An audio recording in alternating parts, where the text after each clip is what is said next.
La drague directe, pure et dure, pas de censure. Bienvenue dans le Coach Drague Podcast. Chers auditeurs, ceci sera un épisode plus intime car il se fait tard et je dois parler doucement, sinon je risque de réveiller ma femme et mon fils qui dorment ici juste à côté. Dans cet épisode du Coach Drague Podcast, j'aimerais te parler d'un type de comportement que les bons dragueurs affichent. Le problème, c'est que, ce n'est pas vraiment un problème, mais ce que j'ai constaté, c'est que ce genre de comportement, il n'a pas encore été isolé dans la communauté de séduction. Il a déjà été isolé et nommé par des scientifiques et des psychologues, mais je n'ai pas encore vu quelqu'un dans la communauté de séduction en parler. Alors, quel est ce type de comportement et comment est-ce qu'il peut t'aider à améliorer ton jeu de séduction? Comment est-ce que ce type de comportement peut t'aider à avoir des interactions plus agréables, plus chouettes, plus enjouées, plus légères? Et comment est-ce que ce type de comportement peut t'aider à améliorer tes résultats, si tu vois ce que je veux dire? Quel est ce type de comportement? Je vais te l'expliquer à l'aide d'une histoire. Cette histoire, je l'ai entendue dans un excellent podcast qui s'appelle Invisibilia. Invisibilia, c'est un podcast américain, donc c'est en anglais,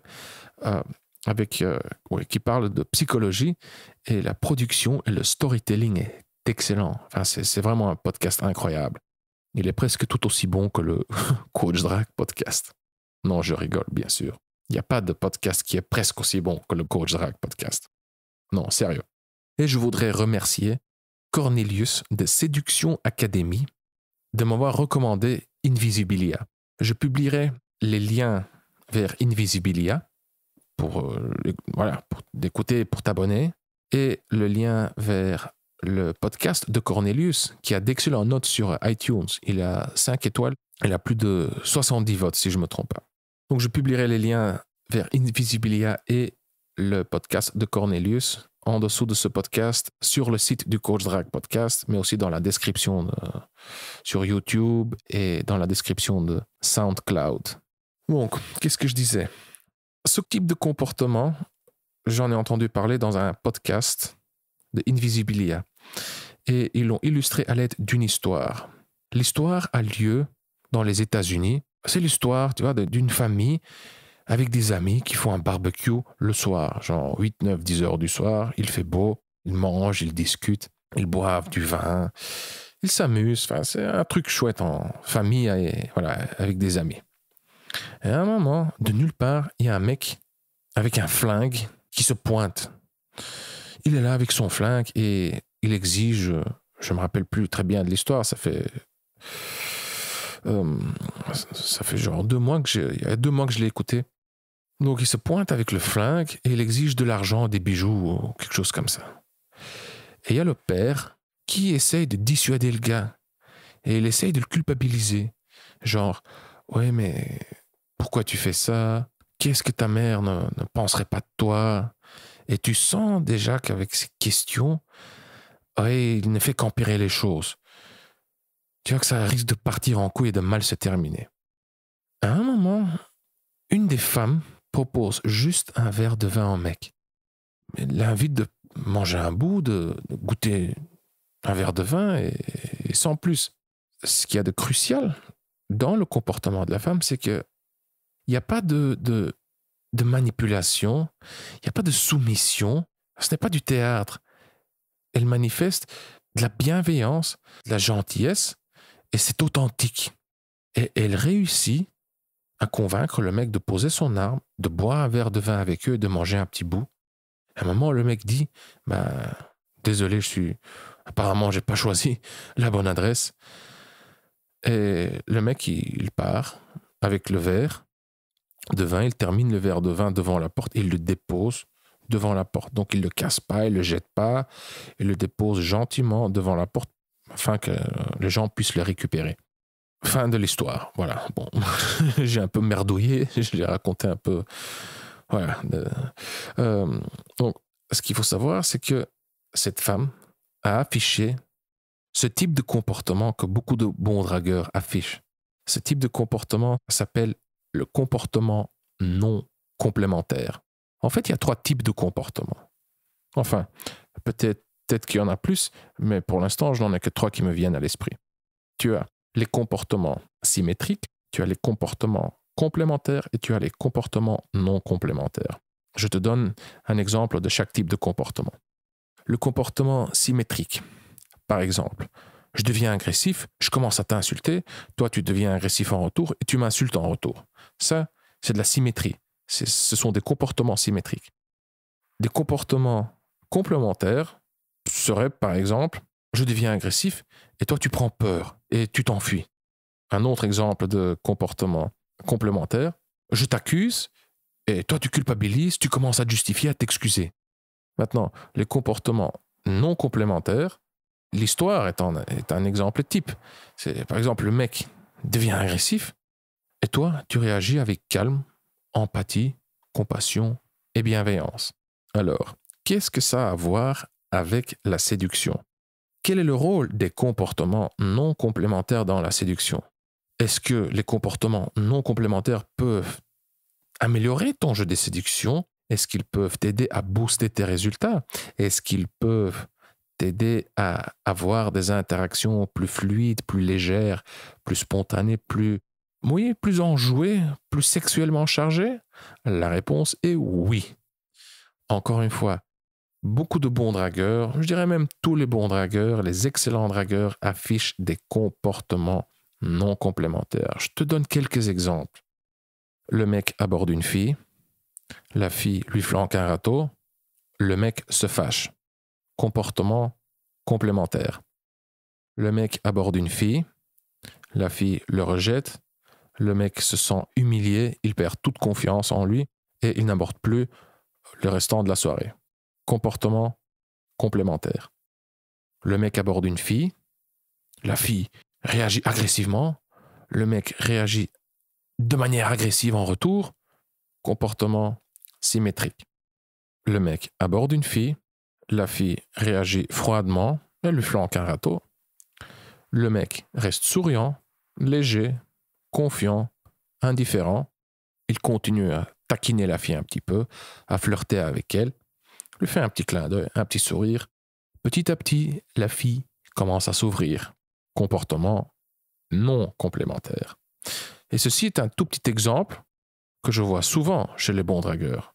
Mais il faut savoir que les comportements non complémentaires ont leur place dans toutes les phases de la séduction. Tu peux t'en servir à l'approche, pendant la conversation, quand tu prends le numéro. Oh, oui, quand tu prends le numéro. Oh, encore un exemple. La fille hésite, tu vois qu'elle n'est pas certaine. Il y a déjà plein de mecs qui se découragent à ce moment-là. Comportement complémentaire. Maintenant, imagine le même scénario. Tu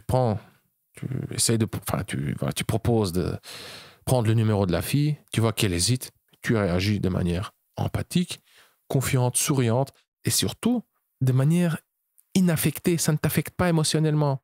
Tu dis, si tu veux pas, aucun souci, je comprends. Et bizarrement, quand les filles hésitent, tu vois, et tu réagis de cette manière-là, elles donnent quand même leur numéro. Elles disent, non, mais c'est ok, d'accord, prends-le, je te le donne. Donc, encore une fois, les comportements non complémentaires ont leur place dans la séduction et ont leur place dans toutes les phases de la séduction, de l'approche à la conclusion. Je viens de te donner 2 exemples tout bêtes, il y en a encore plein. Et je t'invite à réfléchir, cher auditeur, à trouver des exemples, à te souvenir de situations dans le passé où tu as affiché toi-même des comportements non complémentaires et de te souvenir aussi de la réaction que tu as eue de la part de la fille ou du mec. Ça ne doit pas spécialement être dans le contexte de la séduction. Et maintenant, la question suivante se pose. C'est quoi exactement un comportement non complémentaire? Un comportement non complémentaire est un comportement qui n'entre pas dans le schéma attendu, le schéma classique d'action-réaction. Un exemple d'un schéma classique serait, encore une fois, je suis agressif, tu es agressif en retour. Ou bien, je suis agressif, tu as peur, tu t'enfuis. Je suis agressif, tu te soumets, tu t'excuses, etc. Les comportements non complémentaires sont des comportements caractérisés par une certaine indépendance. Une indépendance émotionnelle. Et le composant émotion est super important. Il faut garder une certaine stabilité, une certaine indépendance émotionnelle. Bon, c'est plus facile à dire qu'à faire. Hein. Garde une certaine stabilité émotionnelle. Ne te laisse pas affecter émotionnellement. C'est comme si je te disais, sois confiant, sois heureux, sois joyeux, sois souriant. Ces choses-là ne peuvent pas s'ordonner. Alors, comment garder cette stabilité, cette indépendance émotionnelle? Comment ne pas entrer dans le jeu de l'autre? Comment faire en sorte que ce râteau ne pique pas? Comment faire en sorte de rester léger, souriant, confiant et enjoué après ce refus, ce rejet? Il y a plusieurs façons. Tout d'abord, ici j'en ai noté 4, il y en a probablement plus. Premièrement, en étant empathique, en se mettant à la place de l'autre. Ici, puisqu'on parle de séduction, on se met à la place de la fille. Bon, ça sonne très bisounours, je sais, mais ce n'est pas le but. En étant empathique, tu détournes ton attention, tu te focalises sur la fille, et pendant que tu te focalises sur la fille, à ce moment-là, ton ego, ton petit moi, tout fragile, tout vexé, tout blessé, cesse d'exister. Quand tu te concentres sur l'autre, tu ne penses plus à toi-même. C'est un excellent moyen justement de gérer tes émotions, d'éviter quelque part de contourner un peu ce sentiment, oui, les sentiments négatifs suite au râteau. Comment être empathique? En te posant juste la question. Quels sont les besoins de l'autre? Je te donne un exemple. Une fille réagit de manière froide, hostile ou je ne sais quoi. Au lieu de te dire, oh pauvre moi, pourquoi moi, qu'est-ce que j'ai fait, pourquoi, qu'est-ce qui cloche chez moi, que je ne l'ai pas bien abordé, il y a quelque chose dans mon body language, il y a quelque chose dans mon intonation, je n'ai pas utilisé la bonne phrase. Qu'est-ce qui cloche chez moi? Moi, pourquoi moi, pauvre moi? Au lieu de te demander tout ça, tu te demandes tout simplement, quels sont ses besoins? Elle a exprimé certaines émotions. Quels sont les besoins derrière ces émotions? Encore une fois, ça peut sonner très, très ésotérique, très doux, très, très bisounours, mais essaye, c'est vraiment puissant comme truc, ça marche plutôt bien. Donc, être empathique, et tu peux être empathique en te posant la question, quels sont les besoins de l'autre? Quels sont les besoins derrière les émotions qu'elle exprime? Et ça vient de la communication non violente. La communication non violente de Marshall Rosenberg, que je te recommande très fortement. Ensuite, il y a l'élément de répétition.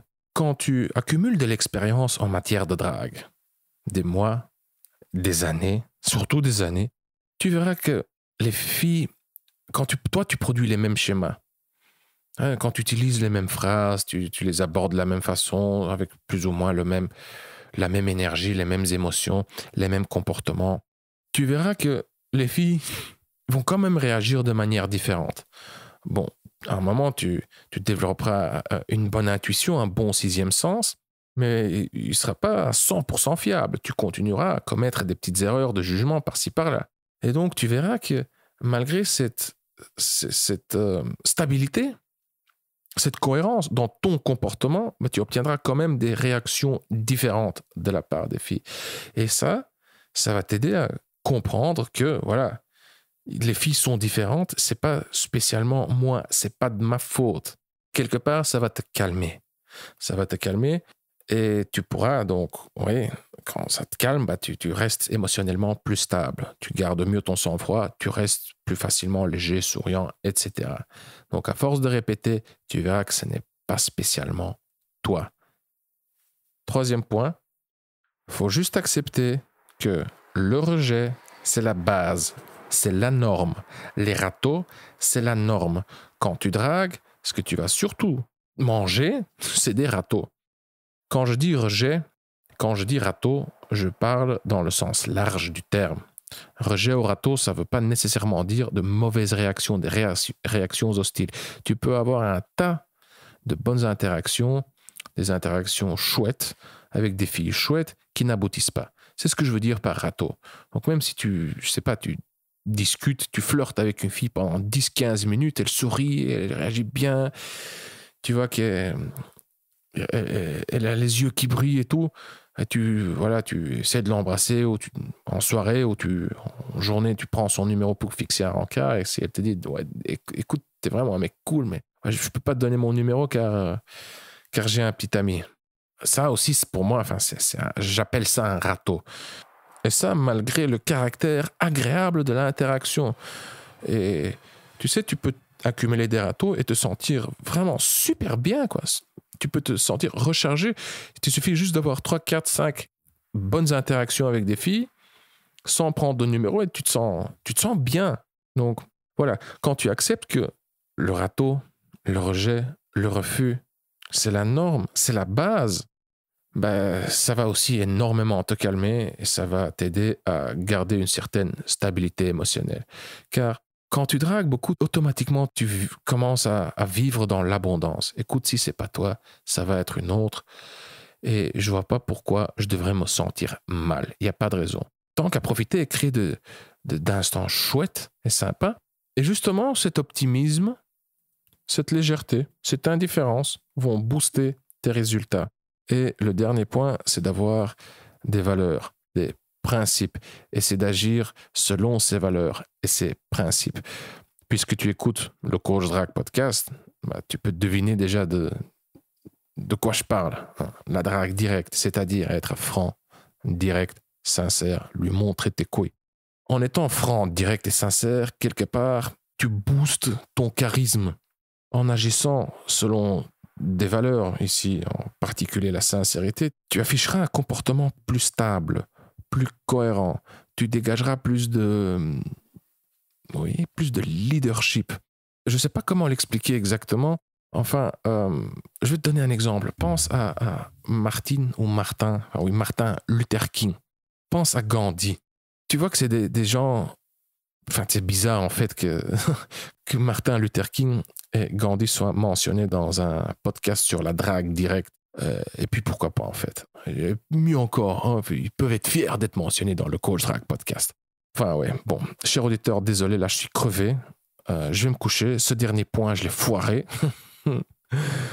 Pour terminer, puisqu'on parle de comportements non complémentaires, cher auditeur, si tu as des sentiments pour une fille en particulier, car si tu es attiré par une fille en particulier et tu ne sais pas trop quoi faire, quoi dire, si tu as peur, tu vois, de foirer, si tu te dis, voilà, je dois être prudent, sinon je risque de la perdre et je ne sais quoi, alors je t'invite à jeter un coup d'œil à mon livre « Tu la veux, tu l'auras ». Dans « Tu la veux, tu l'auras », tu découvriras les 8 règles à respecter absolument pour séduire cette fille en particulier.